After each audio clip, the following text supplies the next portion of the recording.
brasileiro está procurando um estilo de vida mais saudável, mas continua consumindo gordura, doces e álcool em excesso. Foi o que mostrou a Pesquisa Nacional de Saúde sobre o item alimentação. Assunto do Sala de Convidados de hoje.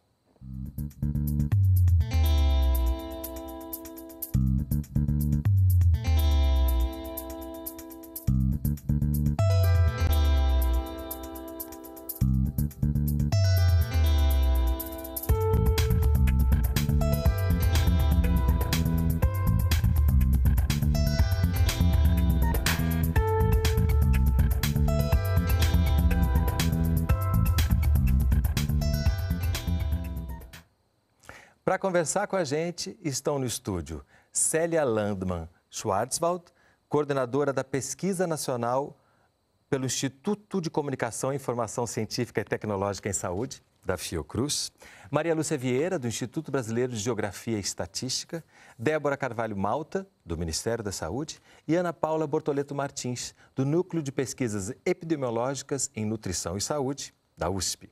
Universidade de São Paulo. E você também é nosso convidado. Participe fazendo perguntas e comentários. Utilize nosso site, canalsaude.fiocruz.br ou o telefone 0800 701 8122, ligação gratuita.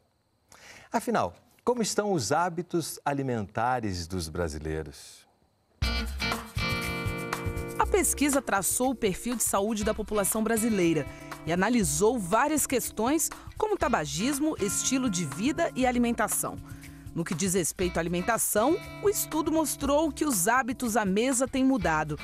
O Brasil, que saiu do mapa da fome da ONU há pouco tempo, agora se vê com novos problemas. Entre cada 2 adultos, 1 já tem excesso de peso.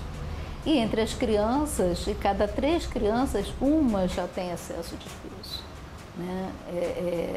A gente ainda temos, infelizmente no Brasil, né, alguma desnutrição, especialmente crianças com baixa estatura, mas esse é um problema localizado, né, de algumas comunidades, alguns territórios mais vulneráveis socialmente. Mas, de uma maneira geral, a gente rapidamente saiu de um país onde a desnutrição era o grande problema na infância para o sobrepeso e obesidade. A melhoria das condições sociais levou a uma mudança nos padrões de consumo. Tem saído de cena aquela comidinha gostosa feita em casa e entrado em cena mais refrigerantes, mais sucos artificiais, mais alimentos industrializados.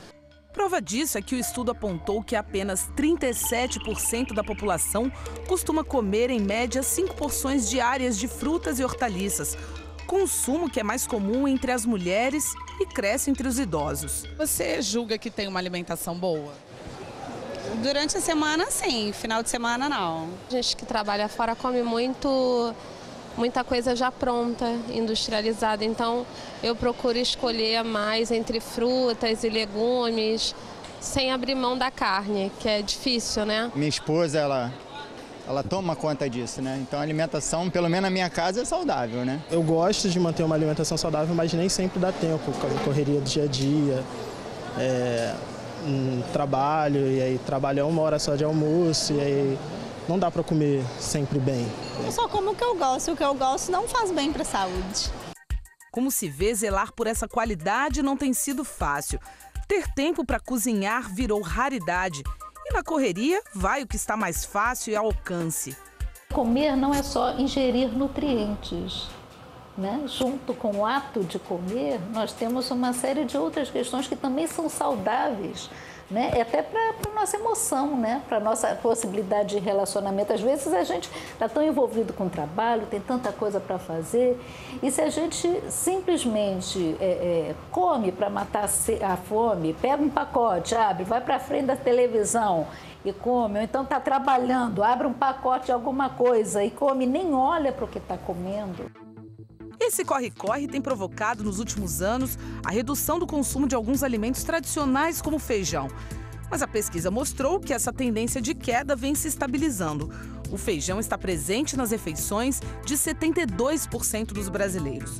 Em contrapartida, refrigerantes e sucos artificiais vêm fazendo companhia a ele, com mais de 23% da população consumindo esses produtos regularmente. Você imaginar que, especialmente crianças, né, que a gente vê esse consumo elevado, né, quer dizer, crianças, as pessoas substituindo a água, né, que é um alimento que é fundamental, né, para a nossa vida, para a nossa saúde, substituir a água por esse tipo de produto. A presença de alimentos doces, como bolos, chocolates, balas e biscoitos na alimentação, também é preocupante. Ela é considerada alta entre os jovens e quanto maior o nível de escolaridade, maior é o consumo. Tem uma série de consequências, porque é uma sobrecarga para o organismo, né? A quantidade de açúcar, ela pode vir, né, gerar uma série de doenças, né? Pode estar associado, e de sal também, né? E de sódio também, né? A gente sabe que a associação do sódio com a hipertensão. Então, assim, você vê crianças, hoje a gente já encontra, né, de uma forma assustadora, crianças com problema de pressão, de hipertensão. Bom, muitos assuntos, muitas questões, muitas imagens que dão água na boca. Mas tem uma das moças que fala ali que me chama muita atenção, que ela diz: eu como o que eu gosto e o que eu gosto não faz bem à saúde. Como é que a gente pode começar por aí entendendo essa relação do que a gente gosta, do que faz bem à saúde e de onde vem esse gosto? É um gosto natural, um gosto construído? Até para a gente pensar, né, nas nossas crianças, no como é que a gente pode educar uma pessoa para uma boa alimentação. Eu acredito que é um gosto construído, né? Que o hábito faz com que a gente goste do que é aquilo que a gente costuma comer. Uma coisa muito interessante que aconteceu na família, numa reunião de Dia das Mães, uma porção de mães da família, cada mãe trouxe um prato. E a gente notou que os filhos comiam os pratos preparados pelas mães. Então, acho que assim, os hábitos, eles vêm de criança e da gente gostar daquilo que a gente está acostumado a comer. Até o tempero, a gente se acostuma com aquilo e gosta do que é feito na casa da gente e vem da infância isso, né? Então, assim, agora, hoje em dia, quando eu viajo, eu sinto muita falta da comida da minha casa, que é saudável, preparada adequadamente. Eu sinto falta de salada, de sopa de legumes. Então, acho que o gosto é um gosto construído, realmente, né? É um bom começo para a gente entender o que vem por aí, né? E especialmente essa transição nutricional. É assim que a gente pode chamar quando a gente imagina que saímos do mapa da fome recentemente e agora a gente está começando a se transformar num país com obesidade? Existe uma tendência de achar que a gente tem um problema de crianças desnutridas e que agora elas estariam tendo uma alimentação melhor por estar a obesa, mas o tipo de alimentação que se come talvez não seja a mais adequada. A gente está comendo mais, mas não está comendo melhor, está comendo menos. Está comendo uma qualidade de alimento que não é tão boa. Em relação ao que a Célia estava falando, eu acho que também os pratos, os doces, essa alimentação, essa comida ela é mais atrativa aos olhos do que um prato de salada. Então, a gente já aprende, quando tem um filho pequeno, a tentar fazer carinhas e botar coisas coloridas no prato da criança para fazer com que a criança coma esse legume, justamente para tornar esse alimento mais atrativo aos olhos também, né? Porque a gente ainda come um bocado com os olhos. A comida tem que ser sedutora. É importante que ela seja sedutora, né? E ao mesmo tempo que a gente está falando de alimentação, a gente está falando de saúde, ao mesmo tempo que a gente está falando de saúde, a gente está falando de doença. E essa associação, por mais que ela seja clara, nem sempre é tão clara quando a gente está comendo, né? Mas é inevitável que aquilo que eu como vá se traduzir na saúde ou na doença que eu terei ou tenho, não é? Sem dúvida. De fato, nós temos que cada vez mais também levar essas informações para o conjunto da população brasileira, até para que a gente possa associar estilos de vida saudáveis com maior qualidade de vida, com maior saúde, né? Então, esta é uma preocupação também do Ministério da Saúde. E aí, tanto na atenção básica, tanto com os adultos quanto com as crianças, com as gestantes, né? Então, já passar durante o pré-natal toda essa discussão sobre formar hábitos saudáveis na primeira infância, né? Com as gestantes, sobretudo, a partir do que a gente viu aqui, né? Porque vai determinar, sem dúvida, essa relação dessa mãe com a alimentação do filho, né? Sem dúvida. Então, o aleitamento materno até os 2 anos, 6 meses aleitamento exclusivo e depois, na introdução dos alimentos, já introduzir os alimentos, os legumes, as frutas, na infância, para que desde cedo a criança se habitue também com esse sabor e consiga enxergar um prato de saladas, frutas, como algo saboroso. Então, eu gosto de frutas, eu gosto de saladas. E isso faz toda a diferença e com isso a gente vai tendo, de fato, a possibilidade de construir gerações que tenham estilos de vida mais saudáveis, tanto na alimentação quanto na atividade física, e enfrentar, de fato, o problema do excesso de peso, da obesidade, que é real. Temos hoje 50% da população adulta com excesso de peso e 17,5% da população obesa. Isso, de fato, precisa ser mudado e precisa ser considerado novas bases já na educação infantil. Que a obesidade ela é um gatilho, né? Para muitos problemas que podem advir. Especialmente quando está junto com o sedentarismo, né? Você falou dos hábitos, né? Eu analisei os dados da PNS de peso e altura referidos. A gente tem 54% de excesso de peso, quer dizer, mais do que a metade com excesso de peso. E vimos também quase 19% de obesos referidos, quer dizer, com peso, quer dizer, cientes da sua situação. Estando ciente da sua situação, como mudar? Porque não tem nada mais difícil do que mudar hábitos, né? Isso a gente pode falar pela gente mesmo, né? Não, eu acho que em relação a essa conversa inicial, 2 questões. Essa que você destacou em relação ao gosto, né? A pessoa fala que não gosta do que é saudável. Hoje em dia, a gente tem muitos mitos em relação à alimentação e, às vezes, as pessoas até acham que não come saudável porque ela não está escolhendo produtos específicos que tem aquelas alegações. Não, isso é saudável, isso faz bem para você. Mas, na verdade, acho que a alimentação saudável não precisa ser tão difícil assim, né? A gente pode, sim, ter uma alimentação saudável com alimentos que são culturalmente já consumidos há muito tempo aqui no Brasil. E, claro, algumas mudanças são necessárias. Por exemplo, no caso do açúcar.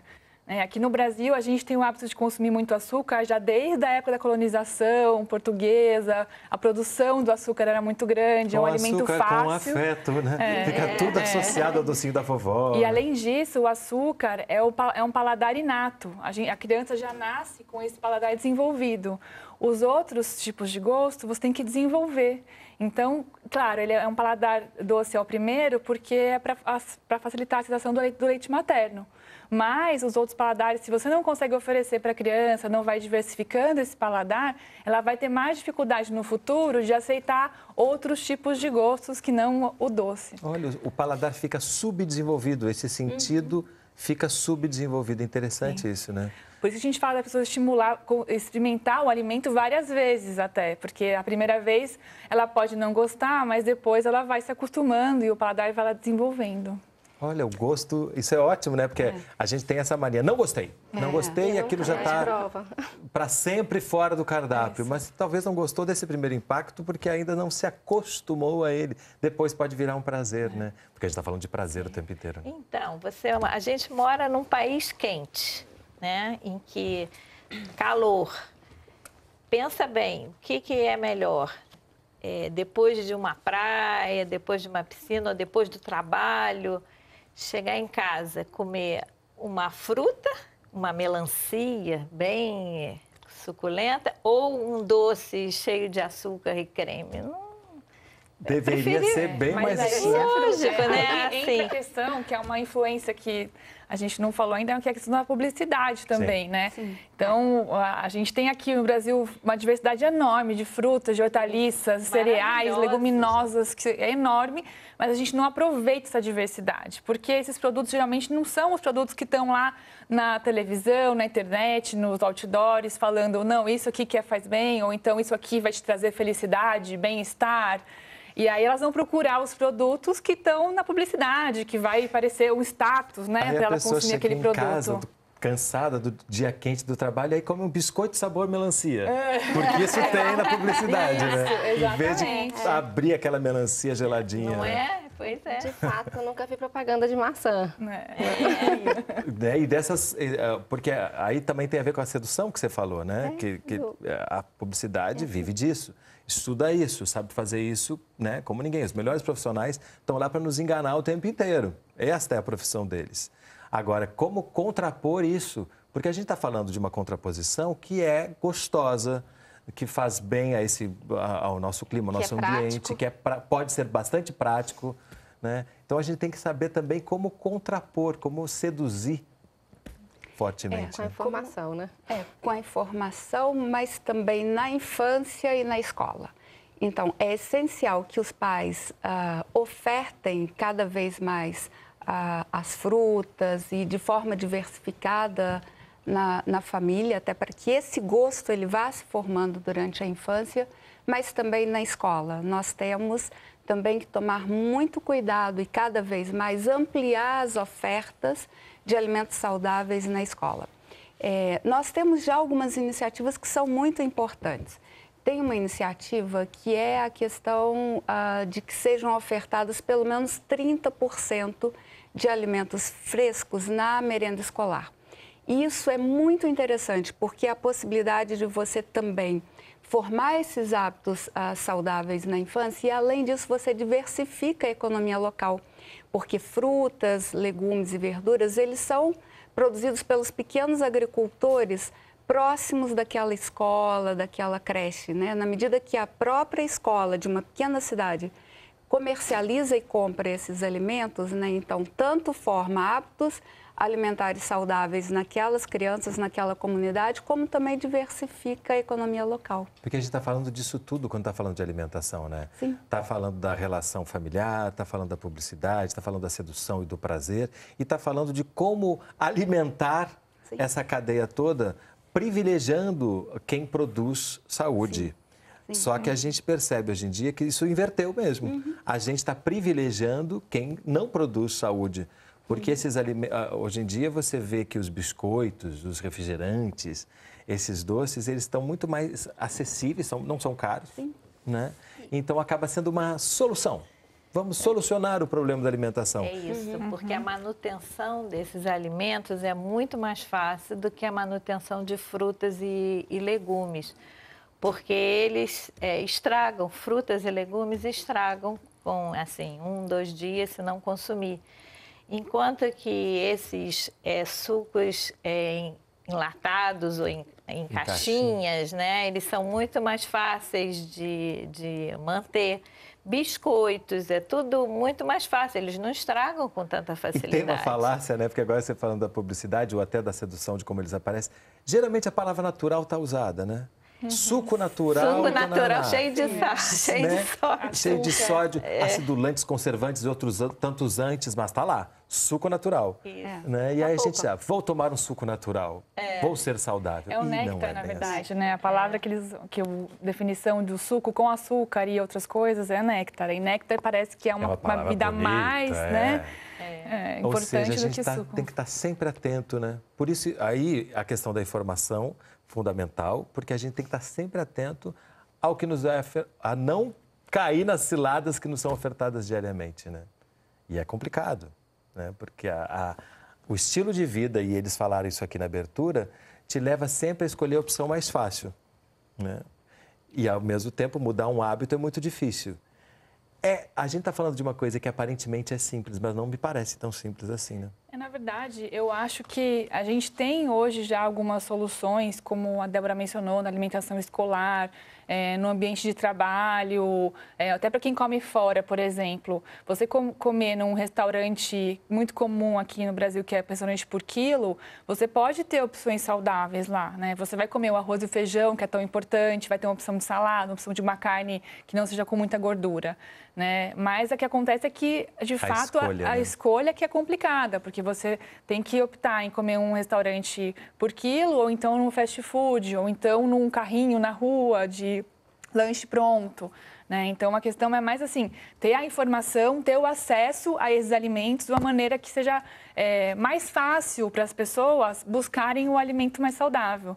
Eu acho que não é assim tão difícil fazer. A questão é a gente conseguir garantir que isso seja acessível, né? Por exemplo, frutas, elas estragam realmente, mas a gente poderia ter ofertas de mais frutas, mais locais na cidade vendendo frutas, do que esses lugares que vendem só coisas prontas, industrializadas, né? Enfim, acho que tem que conseguir dosar isso para estimular essa alimentação mais saudável. Tem uma que você falou no feijão, né? O feijão aparece sempre. E essa combinação arroz com feijão, ela não aconteceu à toa, né? Ela é fruto de muito tempo, né?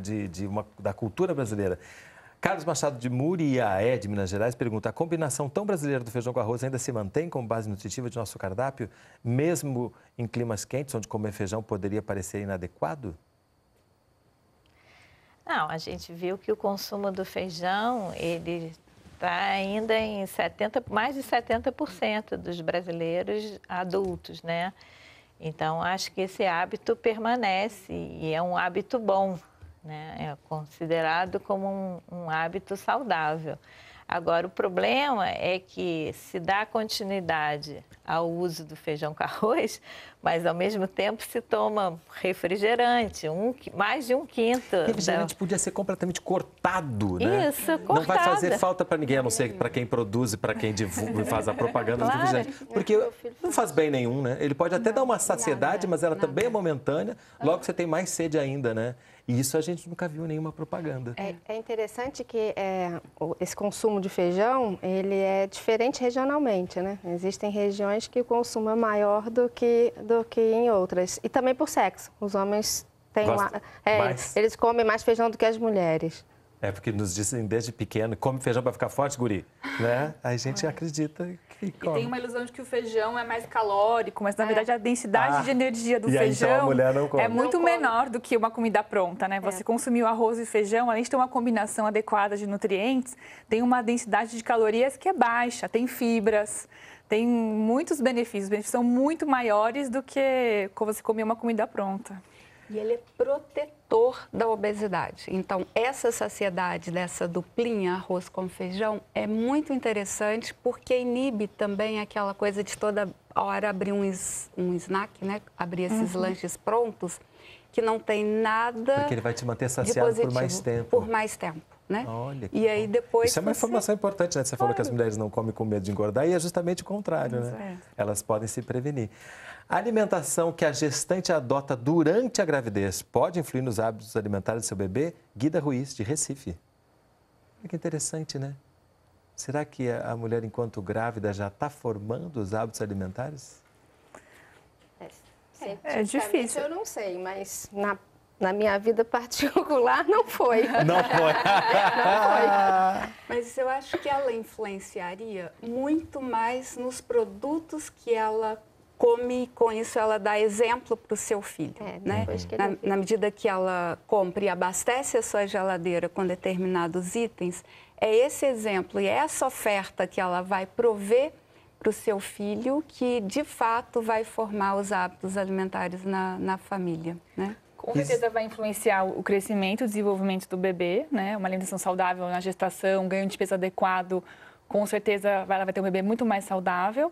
E depois, na amamentação, quanto mais saudável for a alimentação dela, ela vai conseguir produzir leite com mais facilidade e vai ter mais facilidade na hora de amamentar o filho dela, com certeza. Mesmo que a gente não tenha essa certeza, a gente está vendo aqui ao longo do programa de que toda alimentação leva a um hábito de quem está vendo, de quem está sendo formado. Portanto, sempre uma alimentação saudável vai ser criadora de hábitos melhores, né? Existe um ditado que diz que você é o que você come.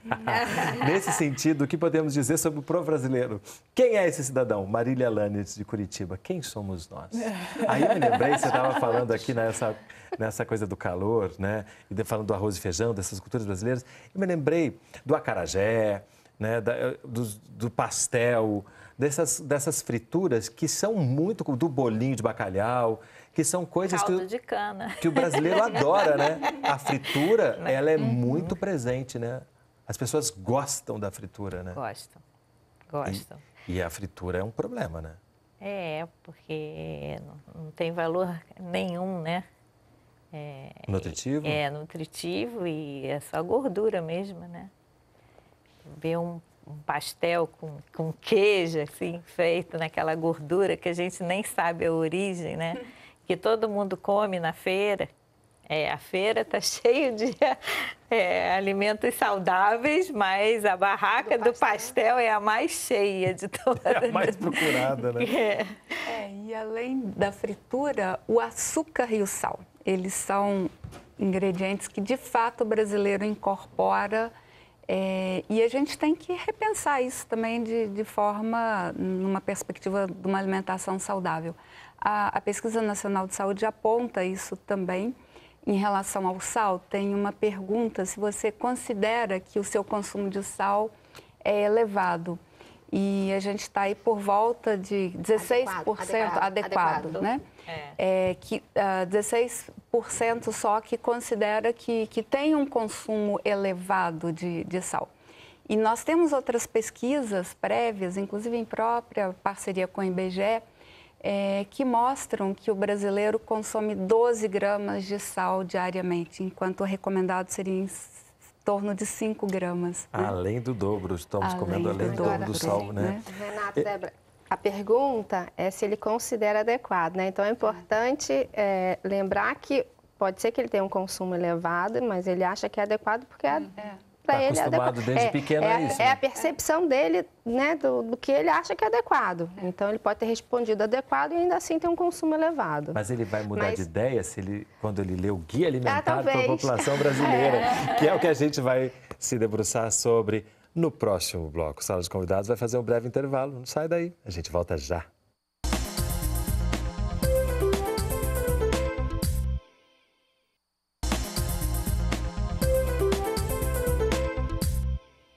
Sala de Convidados está de volta, conversando sobre a Pesquisa Nacional de Alimentação e os hábitos alimentares dos brasileiros.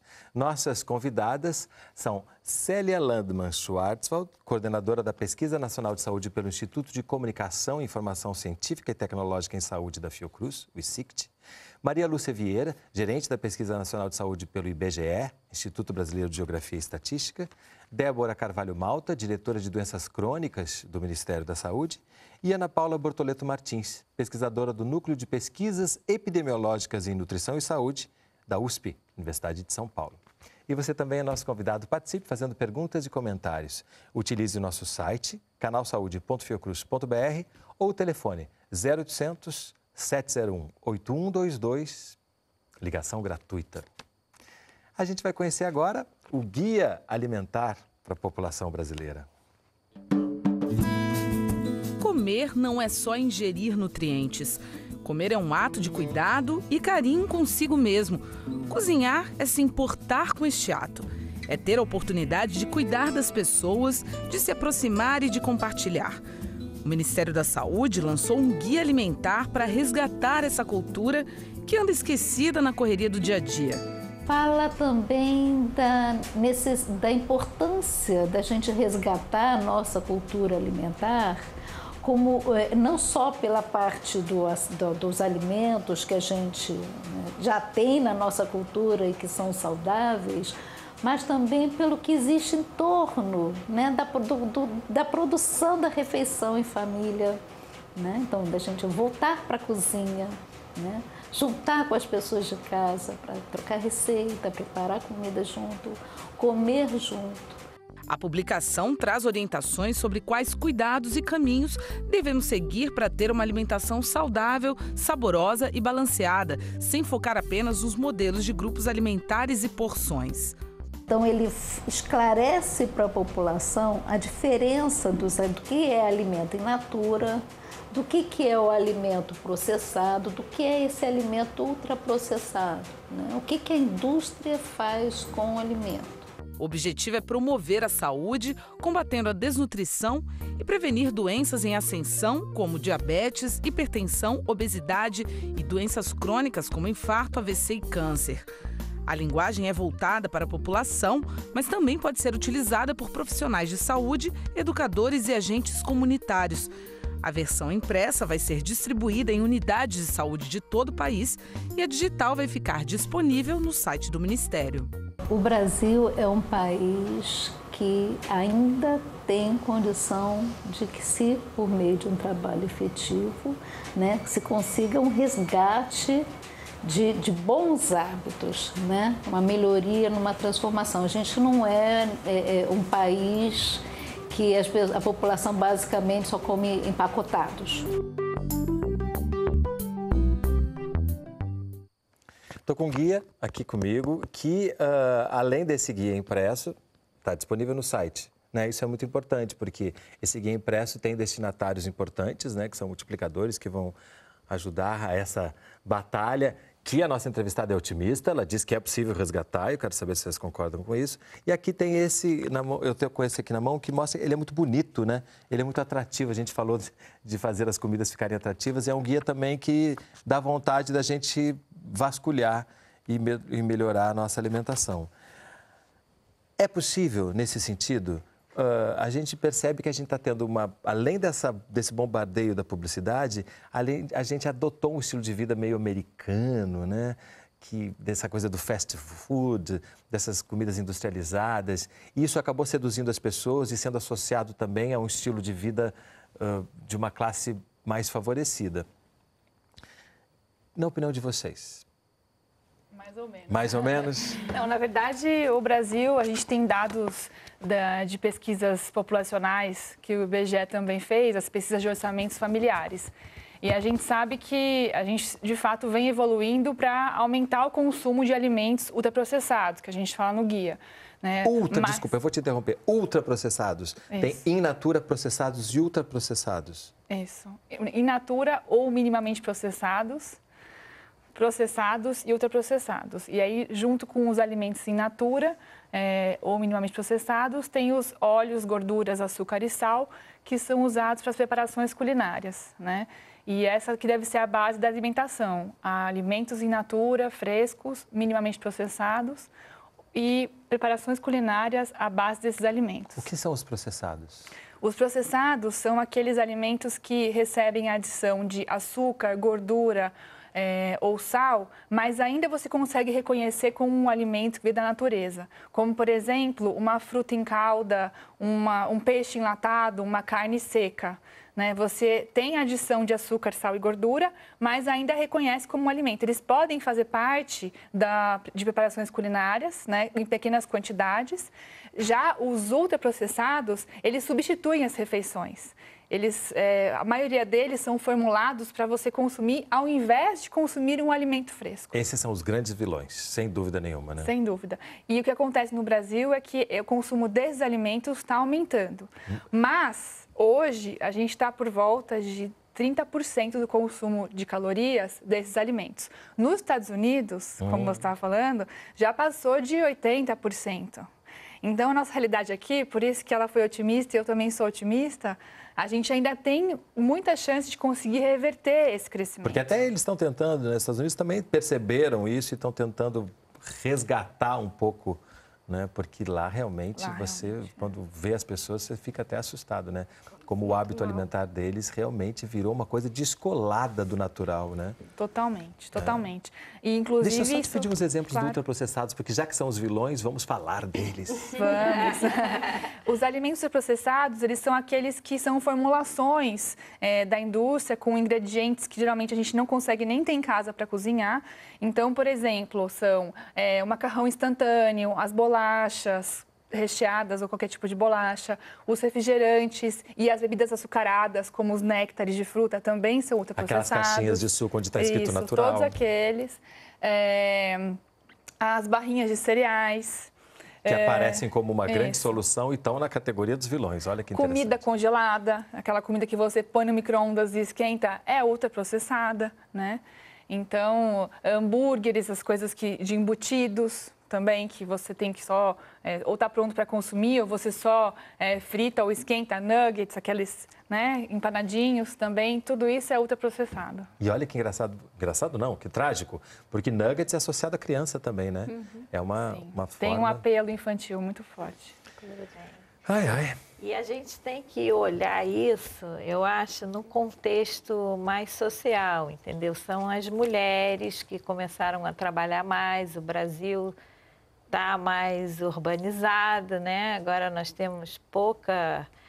A proporção de pessoas que moram em área rural já está 20%. Então, o que acontece? As mulheres trabalham mais, não têm tempo de preparar as refeições e, assim, aquele jantar em família ou a refeição em família, aquilo está se perdendo.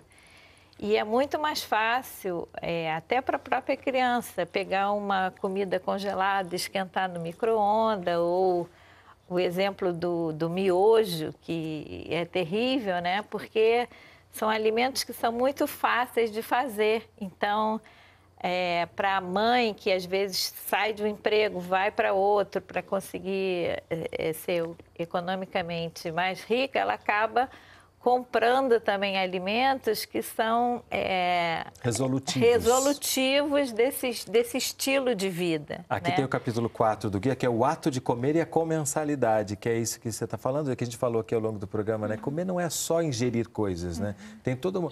que se a gente recuperar, uma coisa meio que vai levando a outra, me parece, né? Se a gente recupera o hábito de comer junto... Aí alguém já vai para a cozinha, claro que dentro das possibilidades, né? Aí isso também já vai... Então, vamos fazer uma comida mais saudável, né? A gente pode começar a deixar as coisas encadeadas, né? O hábito da refeição em conjunto, ele diminuiu bastante, né? Hoje come cada um no quarto, ou na sala, ou em horários diferentes. Ou falando no WhatsApp. As pessoas perderam o hábito. Televisão, agora cada um com... Mesmo nos restaurantes. Mesmo nos restaurantes, você vê, às vezes, uma pessoa de frente para outra, mas conversando aqui com esse terceiro, né? Isso. Mas isso é interessante, porque a gente não pode esquecer desse mundo que a gente vive, porque, né, senão vai ser murro em ponta de faca. Eu me lembrei agora de um programa infantil que tinha na televisão aberta, que abria com lauto café da manhã, mas com coisas que muitas vezes as pessoas não tinham disponível em suas casas, né? Então dava essa contradição, né? Será que comer saudável é necessariamente comer caro?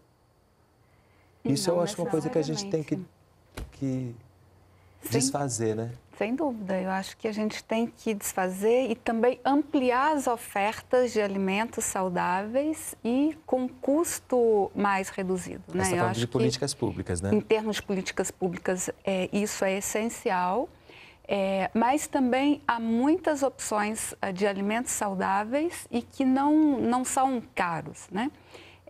E a gente pode manter um cardápio adequado, diversificado, variável, regionalizado, e o guia vem falando disso também, resgatando os alimentos regionais. Então, o guia traz tanto essa questão desse incentivo para que as pessoas preparem com os ingredientes que são disponíveis e também esse estímulo para o preparo na sua própria casa, né? Comer fora de casa é extremamente caro, né? Preparar o próprio alimento também é algo que traz toda uma dinâmica familiar, né, da conversa e até em termos da economia familiar é um ponto super positivo. Da economia familiar e da economia do país, né? Porque se a gente se entender como cidadão, além de consumidor, a gente vai consumir de acordo com aquilo que a gente deseja para o país. Então, eu sabendo que se eu consumir um alimento que é feito próximo, eu estou estimulando as pessoas da minha região, em vez de estar estimulando importações, exportações. E nisso os alimentos já estão também, né, viajando e perdendo qualidade. Em cima disso, a Lúcia Ritt, de Salvador, perguntou o seguinte: temos visto ainda intensas migrações de populações do campo para as cidades. Este fato, que distancia as pessoas de seus hábitos e costumes, não impactaria em uma nova cultura alimentar desprovida de conhecimento da terra, menos rica e mais ligada a uma vida corrida e difícil? Ou isso é romântico? Na verdade, isso é um fato. Acho que as pessoas se distanciam da produção do alimento. As pessoas não sabem mais de onde vêm os seus alimentos, quem produz, como é produzido. E acaba isso ficando... A informação nos rótulos, ela não é a melhor possível, porque as informações importantes acabam ficando escondidas no rótulo dos produtos, o que dificulta as pessoas também a entenderem um pouco mais isso. Mas a gente teve uma preocupação na elaboração do guia com essa questão de ser uma alimentação saudável e possível, né? Não é que a gente está querendo propor algo mirabolante que não vai ser acessível a todos. Não, é justamente o contrário. E a gente mostrou isso no guia, apresentando exemplos de refeições de brasileiros reais. Nós tiramos esses dados da pesquisa de orçamentos familiares de pessoas que relataram que consumiram esse tipo de refeição e que consumiram uma quantidade bem pequena de ultraprocessados, né? Então, a gente quis mostrar não só a importância de valorizar esses alimentos, mas mostrar que isso sim é possível, né? Que isso não é em cima de um ideal, a gente não está inventando nada. Né? É ideal no sentido de que, né, devemos seguir esse caminho, mas é acessível. Sim. E isso é fundamental, né? Divulgar essa informação é muito importante. E de diferentes também. classes sociais, não são apenas os mais ricos, não são apenas os que estão em locais privilegiados, e conseguir valorizar também a cultura alimentar de cada região, né? Cada região tem os seus alimentos tradicionais que devem e podem ser mantidos como parte da alimentação saudável. Sim. Mesmo sendo acarajé. E a feijoada está aí no guia também. E o churrasco, né? E a carne seca com o que mesmo? Com jerimum. Aipim, obrigado. Aipim. Eu vi aqui no meu ouvido direito, me trouxe um aipim. Frango com quiabo é bom, Frango com quiabo. No fundo, né, a gente sempre soube, né? Só que a gente começou a ser bombardeado pela publicidade, pelos hábitos de outros países, outras culturas, e foi se deixando levar um ritmo de vida que é difícil mesmo, né? A gente sabe que é difícil. São Luís do Maranhão, Irineu Jorge. Louvável a elaboração de um guia alimentar, mas como aplicá-lo com eficácia nas escolas? É preciso ter acompanhamento com sistematização. Qual o plano? São muitos planos, né? Eu sei que, bom, por parte do grupo de pesquisa que eu participei na elaboração do guia, a intenção é disseminar o guia o máximo possível, né? Em vários espaços. Não só... Claro que vai ter o papel do Ministério da Saúde nisso, divulgando e disseminando o guia entre os profissionais de saúde e as áreas de atenção à saúde, mas também a gente quer fazer a nossa parte das universidades, com a sociedade civil, fazendo, por exemplo, divulgação do guia em espaços onde as pessoas buscam alimentos mais saudáveis, como em feiras, que a gente tem muito hoje ainda no Brasil, as feiras que vendem esses alimentos, a gente pode divulgar mais o guia nesses espaços. E também discutir o que a gente fala no final do guia, que são os obstáculos para a alimentação saudável. Que a gente tem esse desafio em buscar e cobrar por políticas públicas que vão reduzir ou minimizar esses obstáculos para a alimentação saudável. Porque a gente viu que é possível. Você falou da merenda escolar, né? No momento que você incentiva que a merenda escolar traga 30% de alimentos in natura, e isso é uma política pública que mexe com a economia no sentido da alimentação saudável, né? Sem dúvida. Então, e ainda faz o gosto construído, né? Dos alimentos saudáveis. Dos estudantes, né? Exatamente. Outra coisa é o seguinte, que o primeiro passo está sendo dado agora, que é o lançamento do guia. Esse é o primeiro passo importantíssimo. Depois nós vamos divulgando e fazendo avaliações passo a passo. Até a próxima Pesquisa Nacional de Saúde, que está programada para 2018, em que a gente vai ver se houve o impacto de pelo menos divulgar essa informação para a população. Entendeu? Então, o Ministério da Saúde ele já está distribuindo o guia nas unidades básicas de saúde. para que isso também seja incorporado nas rotinas dos profissionais de saúde, né? Então, nas nossas capacitações. Então, o guia hoje é uma referência. Para os próprios profissionais também, né? Perceberem a sua alimentação, para aí poder conversar melhor com quem os procura, claro, né? Sem dúvida. E também na escola, né? Então, essa portaria de 30% de alimentos frescos é essencial para a gente formar hábitos para o futuro. E nós também temos compromissos internacionais. Nós temos tanto um plano de enfrentamento das doenças crônicas nacional, brasileiro, e um plano global junto à OMS, e são estabelecidas metas, né? Tanto do ponto de vista de avanço em relação à alimentação, à redução do sal, aumento dos níveis de atividade física na população. Então, vários indicadores estão sendo propostos e já estão sendo monitorados. Tanto da Pesquisa Nacional de Saúde, mas também temos outras pesquisas no Ministério da Saúde por telefone, o Vigitel, e aí já temos uma luz no final do túnel. Porque em 2006, quando nós começamos esse monitoramento de frutas, legumes e hortaliças, para agora, 2013, houve um crescimento da população que consome frutas, legumes e hortaliças de forma rotineira. E também aumento dos níveis de atividade física. Que é fundamental. É fundamental. Porque, e também essas academias que estão espalhadas agora, né, em várias cidades, também deram, a gente vê que elas estão funcionando, né? Estão funcionando. De ver as pessoas indo a elas, né? Porque as coisas precisam estar ligadas. E talvez realmente uma boa alimentação te dê mais disposição para fazer mais exercício. E um exercício que te dê prazer, né? Atividade física. Porque eu acho que assim, essa palavra prazer é uma palavra que eu adoro e eu acho que ela se aplica a qualquer tema. A gente está falando de prazer. Então, se você vai fazer um exercício físico, não pode ser um castigo. Tem que ser alguma coisa que te dê prazer para que você queira fazer. E eu adorei essa coisa do gosto que... Mesmo que você não goste da primeira vez, se você insistir, você vai adquirir o gosto por aquilo e se transformará num prazer, né? E eu acho que a gente, perseguindo isso, a gente vai ter as pessoas querendo. É o hábito e o corpo se acostuma, e né? o corpo pede depois. Tanto a atividade física quanto a alimentação melhor. E desacostuma, porque daí tem a preguiça, né? E a preguiça é uma tragédia, né? Porque ela vai deixando o corpo cada vez mais caído, sem vida. E aí abrir um pacotinho de biscoito é muito prático aqui do lado e comer. E aí menos alimento. É o inverso, né? Foi criada em Minas Gerais com pasteizinhos, linguiça, docinhos, café com leite.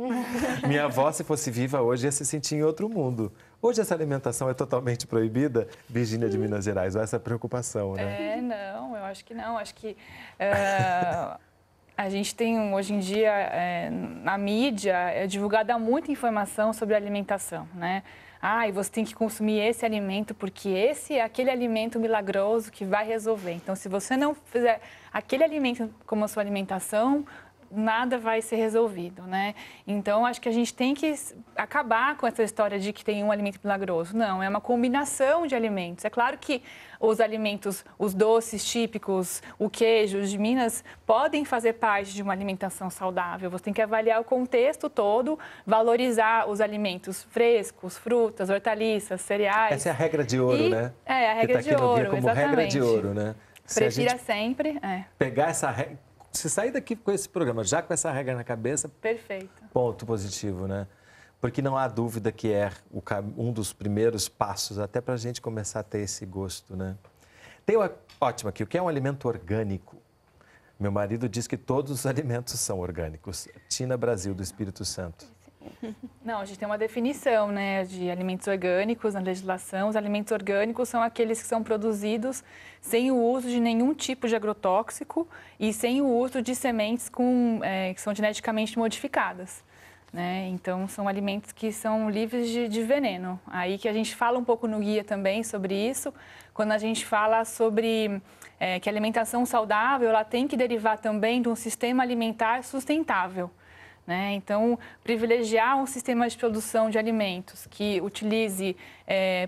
não utilize agrotóxicos, que seja em comunidades próximos ao local onde vão ser consumidos, que usem cadeias curtas de comercialização com menos intermediários nessa cadeia, com certeza esse sistema alimentar vai favorecer uma alimentação mais saudável também. E é ótimo, porque a gente está falando de ecologia, está falando de meio ambiente, está falando de cidadania para atentar a isso tudo, né? A gente tem um site do Ministério da Saúde que a gente vai colocar, porque o guia está aqui na minha mão, vai estar na mão de muita gente, mas não de todo mundo. Quem não tiver, tem o site aqui no ar para poder acessar, e o guia está todinho lá, né? Sim. Ele pode ter... Em inglês também. Em inglês também. Pode tomar que fora do Brasil também as pessoas comecem. Existe alguma pesquisa para entender o absoluto sucesso dos refrigerantes? Gil Lucas, de Rio de Janeiro. Uma pesquisa? Existe uma pesquisa para entender o absoluto sucesso dos refrigerantes? Na verdade, pelos dados das empresas de refrigerante, o consumo de refrigerante não está indo tão bem assim. Olha que boa notícia para nós, as bebidas açucaradas estão aumentando. Porque é uma impressão de que você está ficando mais saudável. 23% é muito elevado, né? Então, 23% toma refrigerante, bebidas açucaradas 5 dias ou mais na semana. Não é pouco. O que sai é a própria água, né? Como se a água não fosse um alimento saudável. A água é um alimento saudável, né? E tem também os refrigerantes zero, né? Que são ditos que como se eles fossem saudáveis, porque não tem açúcar, mas eles têm sódio e tem outros adoçantes e que traz problemas também. Então, assim, essa jogada, né? E tem jogadas, por exemplo, de ter o nome na garrafa, né? É tudo... Esses rótulos, né? Você falou que as informações importantes estão lá meio escondidas, né? Porque tudo deveria estar no rótulo, para eu saber e de uma forma que eu entenda, né? Sim. A grande dificuldade é que as pessoas não conseguem compreender e as letras às vezes são pequenas e as informações nem sempre são claras, né? Então, existe também todo um processo do profissional de saúde no sentido até mesmo de divulgar as principais informações dos rótulos, né? Mas, sem dúvida, eu acho que a gente precisa avançar no sentido de transformar em algo de uma comunicação mais fácil, né? Porque aí, ótimo, adoro quando fala em comunicação aqui, né? Porque a gente pega já essa deixa, porque é fundamental. A gente falou aqui em alguns momentos em informação e em publicidade. E muitas vezes essas coisas se confundem na cabeça das pessoas, né? Como se a publicidade fosse uma informação. Ela até mas é uma informação que interessa só ao publicitário e ao seu cliente, não a quem está recebendo. Não é uma informação de qualidade e, portanto, é preciso investir-se em comunicação de qualidade. A gente tem aqui uma informação de qualidade, né, que precisa ser comunicada. E isso, sem comunicação, não há saúde. Isso mesmo. A gente está discutindo agora com a Anvisa, e o guia fala sobre isso também, que com o novo guia, a gente vai dar mais importância até para a lista de ingredientes, que as pessoas acabam sempre nunca olhando a lista, mas ela indica em ordem decrescente de quantidade os itens do alimento. Então, se aparece lá nomes que a pessoa nem sabe do que se trata, ou então açúcar, e sal ou gordura, logo no começo da lista, isso quer dizer que esses alimentos com certeza devem ser evitados e devem ser ultraprocessados. É uma tabelinha, né? Que tem Não, é a lista de ingredientes. A tabelinha, ela fala sobre os nutrientes, carboidrato, proteína, sódio, que é mais difícil até para as pessoas entenderem. Na lista de ingredientes está lá, por exemplo, farinha, óleo, açúcar, os conservantes também. E quem vem primeiro tem mais quantidade. Tem mais quantidade. Estamos aprendendo a começar a nos defender. A gente precisa aprender a ler. Não temos o hábito, né?